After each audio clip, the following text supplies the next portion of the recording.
Since I've introduced Dr. Sudil, I'm also a business person in Uganda. Let me get the opportunity to introduce myself after they introduce Mr. Sudil. My name is Badru Ntege. I run a company called NFT Consult in Uganda. We moved back from here 20 plus years ago. We're now in 12 East African countries, from Uganda all the way down to South Africa. So it's really the opportunities for Africa. I always tell people that for me, I'm a Pan-African at heart, and we're doing that. And the opportunity to grow your businesses on the continent are amazing. So we're in the right place today. Let's start the business, make sure that you network. I would like to call Honorable Thomas Tayebwa to come and give us a keynote speech. Honorable, I will be politely time-barred, so I'll be very polite, but I'll be time-barred. Thank you, sir. Please come.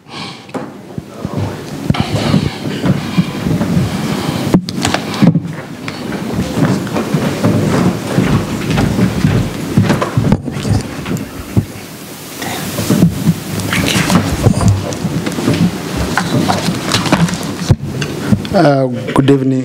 Good morning. Yeah. I thought it's evening, and yes.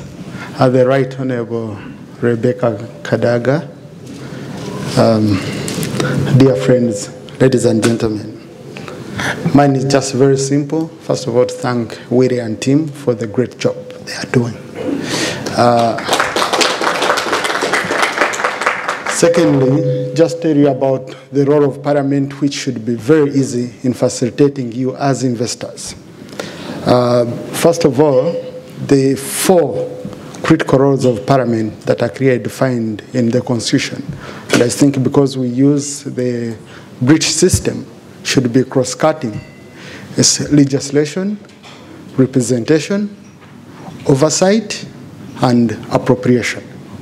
Now, when you come to investors, the 2 major aspects I would focus on would be on legislation and, well, appropriation can be that very critical, but oversight. Oversight in that it protects you as investors. It protects your investments. We have to be looking at how you're supported. We have to be ensuring that you're protected. And we have to be ensuring that the money you bring into the country in any form is used for the right purpose. So that's very, very critical for us as parliamentarians, and that's what we are doing. On legislation, we have been able to support government in very many aspects.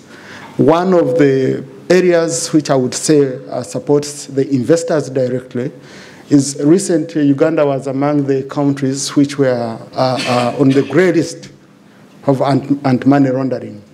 So we had it work in overdrive mode. Within 1 week, we had to pass around 7 amendments to our laws to comply. And I'm really happy because of those amendments that we were able to make. Uganda was removed from the grey list. So if you bring your money to Uganda, you know that you're bringing it to one of the cleanest countries and one of the cleanest economies. 2, passing government proposals.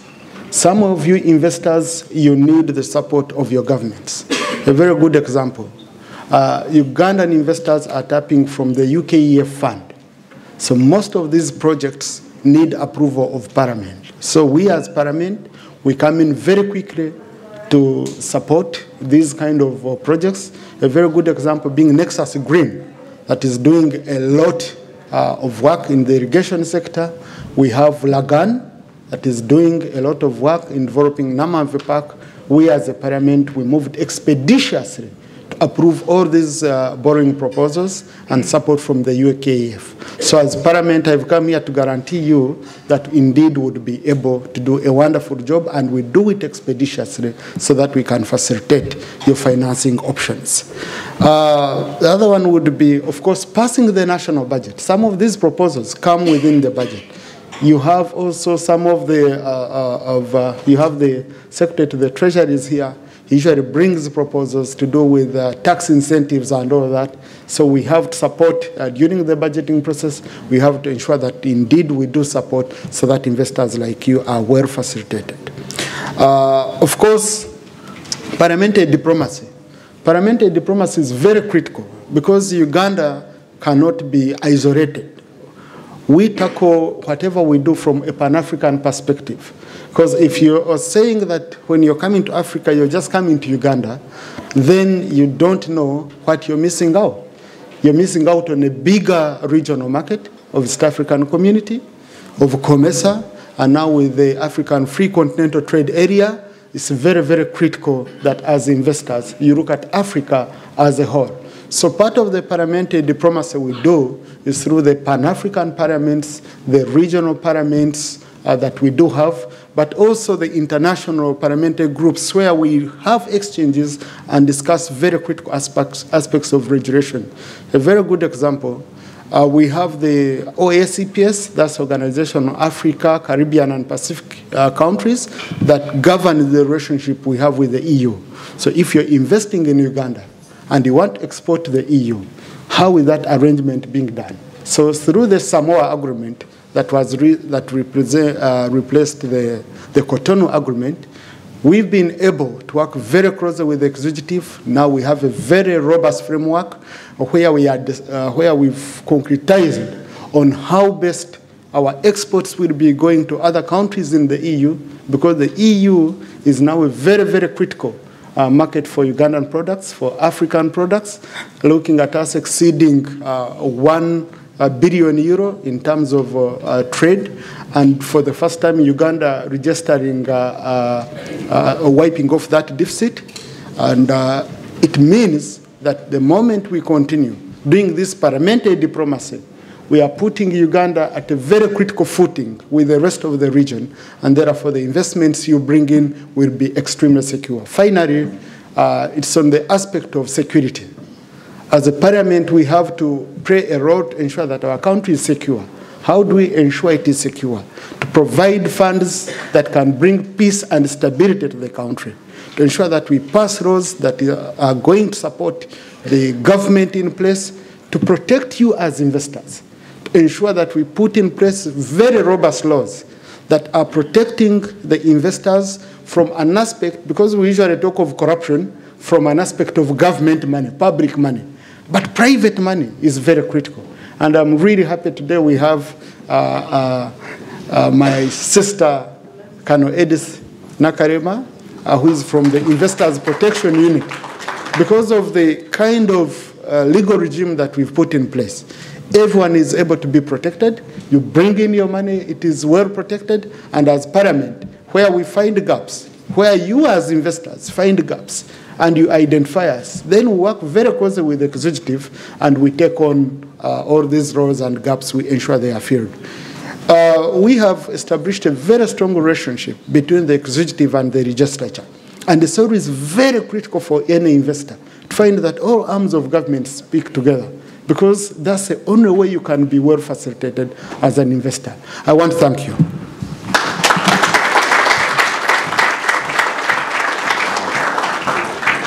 Wow, Honorable, you've taken me unawares. Perfect. So thank you so much for those remarks. And ladies and gentlemen, we have members of Rwanda. Where's a team from the Rwanda? Please stand up so people can see you. This is an African event. Kenya. From Kenya, they're in the room yet? They'll be coming, and I'll identify them when they arrive. Tanzania. Please stand up, madam. So anything you want to look at Tanzania, there's somebody over there. Zanzibar, the same person with a huge mandate. And I also saw South Sudan somewhere. South Sudan around?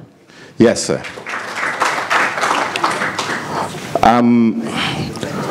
Whatever East Africa was really historically the first community. So EU is a copy of East Africa. So whatever Honorable said is really across the board. If you think about it, the EU is a copy from a structure that East Africa had. We had East Africa in the early 70s, late 60s, Honorable?